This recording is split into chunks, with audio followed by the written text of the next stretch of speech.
রুমিন ফারহানা আপা আছে, এরপরে যে মন্ত্রী পটলের মেয়ে আছে ফারজানা শারমিন।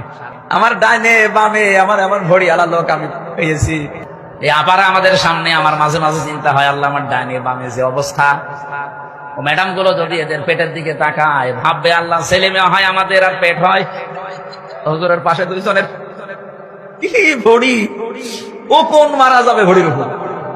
আজকে ডেইলি স্টারে খবর প্রকাশিত হয়েছে এই সংসদে উপস্থিত আমি এবং আমার আরো দুজন নারী সহকর্মীর বিরুদ্ধে এই সংসদে উপস্থিত আরেকজন সংসদ সদস্য যে কদাকার কুৎসিত ভাষায় মানে ওয়াজ মাহফিল করেছে, যে কুৎসিত ভাষায় তারা বক্তব্য দিয়েছে।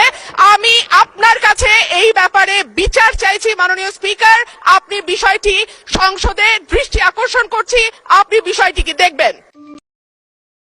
আসসালামু আলাইকুম, সবাই কেমন আছেন? দেখেন, এই আমির হামজাকে নিয়ে আমি আগে অনেক ভিডিও বানাইছিলাম, তারপর মনে করছি উনি একজন আলেম মানুষ, ওনাকে নিয়ে আর ভিডিও বানাবো না। কিন্তু উনি বারবার বিতর্কিত আলোচনায় আসে কেন? ইচ্ছা করে আসে। এমপি হয়েছে ভালো কথা, দেশ পরিচালনা করেন ভালো কথা, এই পবিত্র একটা সংসদের মতো জায়গায় যাইয়া সেইখানে ওনার মানে মন্তব্য, ওনার চোখ, ওনার সব কিছুই থাকে নারীদের প্রতি। কেন এই নারীদের নিয়ে যে এইভাবে কুমন্তব্য কইরা নিজের সমালোচনায় পড়ে, এখন এই এতে কি আমাদের ইসলাম ছোট হয় না বড় হয়?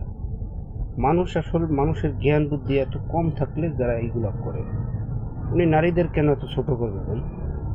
সবাই ভালো থাকবেন, সুস্থ থাকবেন, আশা করি উনি আর এমন করবে না। এখন তো ওনার আদালতে আবার হাজির হইতে হইবে। এর আগে উনি রাশ্মিকা মান্দাকে নিয়ে ভিডিও বানাইছে। ভালো থাকেন।